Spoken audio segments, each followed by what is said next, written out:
Yeah, the devil made me do it. Way back in the 70s, there was a pretty just prolific comedian. His name was Flip Wilson. He was pretty much considered to be on the edge of what we call the moral norms of the day, but I found him incredibly funny back in those days. But then again, I was of that age. Anyways, he had a very famous line, and well, he had several taglines, but one that was used over and over again was, "The devil made me do it," whatever it was, right? The devil made me do it. The devil made me do it. And I see that same excuse being used these days a lot by folks. The excuse, the great devil in the sky, whatever that is. We see it certainly within our bureaucratic and political class that's the population and kind of accept it, or a large number of the population accepts it, saying, well, the virus made us do it. Well, you know what? At the end of the day, it's not the case. These were decisions that many of these folks made without revisiting on a frequent basis to deal with, or to help the folks, I'd call it, in their, not charge so much, but that they were committed to, from the standpoint of being able to provide the best possible outcomes, just didn't follow. In fact, you see so much of people these days talking about, well, look, we knew a long time ago the mask didn't really provide any benefit, but it was a constant reminder for people to walk around society in a state of fear, right, and concern for what was going on. Oh, great. Yeah, how's that deal with a large swath of the population? The very nature of the, quote, mRNA injections, because they're not vaccines, although they termed it vaccines because that way you could, or the general population could maybe identify with them. But the term, if you take the vaccine, you don't have to worry, your life will go back to normal and blah, blah, blah, blah, blah, blah, blah, blah. And yet, long time ago, many of us, many of us who just followed the data, looked at the emergent signals and stuff from around the world, knew that what they were saying and what was going to be delivered were two completely different things.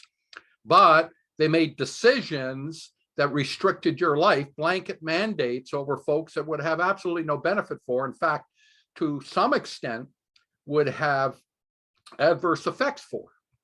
And you just continue to see this push over and over and over again, this doubling down, because we know the political class cannot admit error, right? They can only go ahead and push things aside and blame it on other things. Like I said, the devil made me do it. The lockdowns, the small businesses that were closed while big boxes were still going full blast, that sort of thing. Yeah, the devil made us do it. The virus made us do it, right? It just over and over and over again. And they just scared the bejesus out of people because, for the most part, folks, the general population, not my tribe, not the people who hang out around me, that sort of thing. And if you want to be part of that, you'll let me know. Because for the most part, the general population is playing checkers in a three-dimensional chess world, right? They're expecting, immediate cause and effect. Look, something went into my arm and I'm fine. Look at me right now. We have no idea what the downstream effects will be. We don't. We see some emerging signals that are not good. I really hope that those signals will diminish in time, and we won't see it across broad swaths of the population. But we do know that it has created some sort of immunity susceptibility to things like emerging variants of the virus and such. You can look at some great studies like Israel that are working on fourth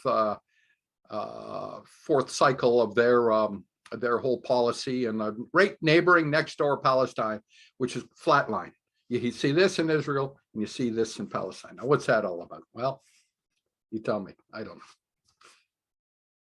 know. Me working with athletes a lot, I see some issues there. We see sort of performance degradation a little bit. What's that about? I don't know. I just can look at the signals. I can see the outcomes. I say something's just not completely right here, but time will tell. And time will tell.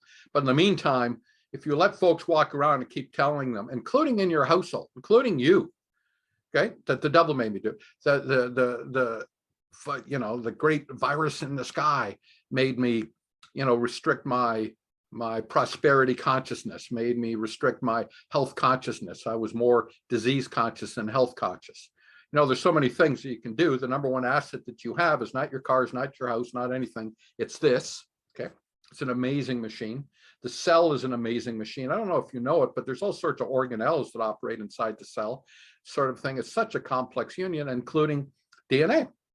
And DNA is both we'll call it an instruction set. It's more like a computer and data that comes together, and it can be affected very well by outside forces, or what's called epigenetics, right? You have a genetic code, those sorts of things, and the way it can modify itself is from the outside influences of various things. I mean, we don't have a handle on the whole thing, not even close. If it's this big, we know about this much right now. But yeah, it's emerging, and we see things that are happening. It's just amazing to me. But the bottom line is if you just decide you're going to pay attention to the number one asset that you have, which is you, your state of well-being, the things that you put into it, the way that you stress it, the other things, the things that you try and avoid, radiations, tobacco smoke, fifth of whiskey every day, all that sort of stuff. No, don't turn around and say that the devil made me drink it. The devil made me smoke it. That's not what I'm talking about. What I'm really talking about is if you're aware, if you decide that you're going to step out of the checkers world and more into at least the chess world, that you're going to be looking 2, 3, 4, 5 steps ahead, a little bit what's there, understand that the dialogue and what we'll see, the complicit media will feed and spoon feed to the general population to support an agenda, or to support what we'll call a beholding, or they're beholding to particular class, which to a large extent, by the way, is a pharmaceutical class of folks. I mean, I see so much bogus information coming out, reports here, study here, that, and I look at it and say, that's just not right. That's just not true. But being authentically curious, I'll always dig into it and say, is there something to it? Is there an edge to it? And then you come to realize, nope, it's the same thing all over again. We're beholden to a particular class of people to fund our advertising revenues, those sorts of things, our special interest areas, and consequently, we will be the voice box or the soapbox for agenda-driven politics, or agenda-driven messaging, agenda-driven capitalists. I love capitalism, but when you have this integration of government and business hand in hand with the side factor of media that's wrapping up the whole messaging, there's an issue, there's a problem. And, in the end of the day, it's still up to you. It's still up to me. It's still up to everybody to decide to take responsibility for our own selves, for our own well-being, for our families, for our neighborhoods, those sorts of pieces, and decide that you deserve to live in a state of true health and freedom, right? You deserve that. But you only deserve it if you decide that you're going to stand up and promote it, certainly within your own household. That's all. There's no reason there's no other reason in the world, for you to exist outside of being able to take those few decades that you have on this planet and make it a little bit better, and do it through your own God-given talents and energy and perspective and influence. And how do you do that? By living in a state of vigor and vitality, of energy. There's no reason to live in any other state than that. Yes, it's easy to degrade, but it's just as simple, but you have to pay attention, to increase. Yep. True health, which has nothing to do with just totally avoiding, responsibility, your own responsibility. It's your responsibility. Not looking outside of yourself, looking inside yourself. True health and freedom. Freedom comes into the freedom of time. What's the state of your time that you spend? Do you spend it commuting? Do you just spend it in a car? Do you just spend it in a cubicle? Do you just spend it on a phone? Do you just spend it, over and over? Do you spend it in front of a video game? Do you spend it in front of televisions? Yeah, you need some, I call it mind popcorn, brain popcorn from time to time. It's just the state of the human condition. But when it becomes that thing that you do rather than the things that you just don't not do, it's just, I do it and I do it and I do it some more and I do it some more. It's like, okay, so how's that working out for you? Is your 5-year plan, on pace? Are you on pace to be able to make your paycheck optional? That's all. Is it? I'm sure if I talk to 100 of you, 99 will be like looking down like this. Maybe 97, actually, 97. Yep. So that's the whole kit and caboodle and that whole thing. The devil made me do it. Yeah, the devil made me put all these restrictions in place. The devil made me make you wear a mask. The devil made me throw out a blanket edict for vaccinations. Regardless of what the outcome could be to other people, we just did that because we had to maintain our political authority. Yeah, well, you know, a lot of individuals are being hurt. They just are. They just have been, and they'll continue to be. It'll have ramifications and things that go way downstream for a while.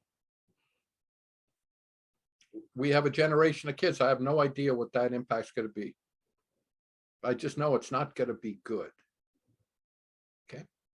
People say, well, it was the virus. Well, guess what? It's not the freaking virus. It's the decisions that were made around it and the inability or the inaction for folks to continue to look at data that would suggest, heavily suggest, that they need to change course along the way, but they did not. And the reason they didn't, very straightforward. The reason they didn't is because it wasn't politically expedient to say, hey, we are wrong. We're looking at some things. We got to make some adjustments. They just continued. They just continued on that trip of saying, we know what's best because you are too dumb and stupid as the individual to take care of yourself. True health and freedom, folks. True health and freedom. All right, that's it. Bye-bye.